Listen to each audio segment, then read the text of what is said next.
Yo, what is going on, guys? In today's video, we're going to be talking some more about my current favorite champion in the game, Spidey2099. I kind of hesitated because he's like, him and Kitty Pryde are both up there, but I'd say he is kind of like my personal favorite right now.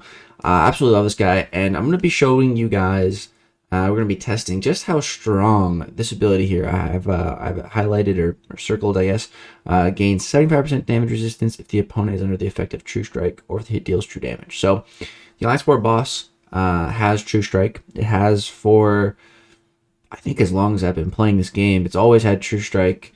It didn't work for a time. I remember it was bugged because I used to start and had Spider-Man, and he would auto-evade Dormammu boss's specials, but it had True Strike.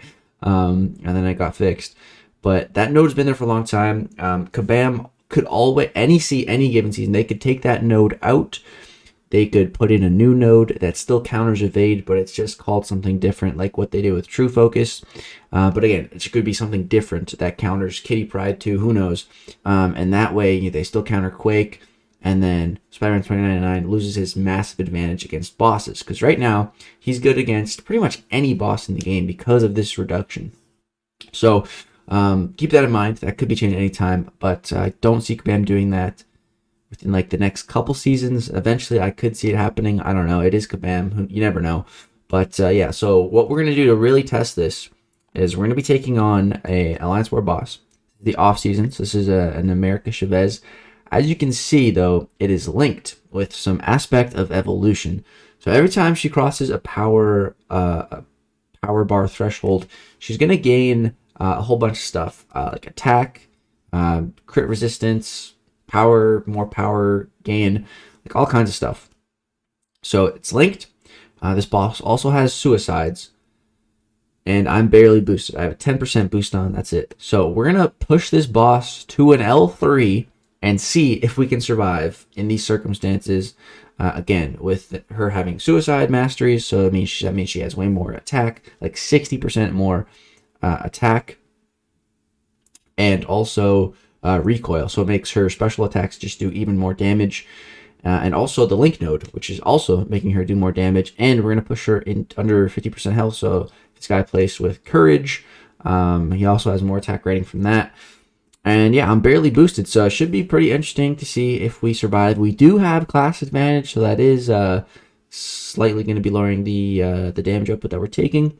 But if we can survive a special 3 under these circumstances, we should be able to pretty much take an L3 from just about any boss in an actual Alliance War season, because they won't have suicides. It probably won't be linked, and yeah, I'll probably be max boosted as well. So way more things in my favor under a real season compared to these circumstances. So it'll be a really good test to see. So I know that, like, if I'm in season and I push the opponent to an L3, I know if I have to be worried or not. So right here, you see, I could have finished this fight without pushing to the L3, but I was like, you know what? I am pretty healthy. I want to know. I got to see this.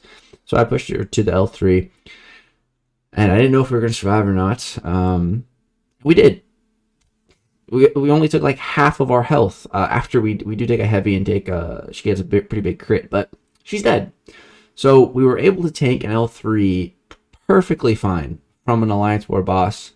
Again, that's has suicides and is linked. Which is pretty damn insane, dude. That's pretty ridiculous. Which just means that in season we're gonna be able to tank L3s if needed, no problem. No problem. We can also throw on a special 3 defense boost if there's like a worry of taking a lot of L3s in a war boss fight.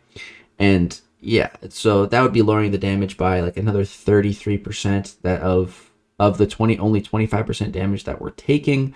So yeah, this is why Spidey2099 right now is like pretty much the best boss killer overall in the game. Just because of that ability. As you can see, that's how powerful it is. Of course, that's, you know, a mystic boss where you want to probably be using Spidey2099. It's probably the best option for that boss.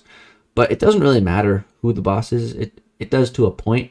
But when you have that much damage reduction, you're already going into the fight with just such a huge advantage. It's pretty ridiculous. So yeah, that's gonna do it for the video, guys. Let me know what you thought. If you enjoyed, I would appreciate you dropping a thumbs up. Subscribe if you see more content. Thanks so much for watching. Peace out.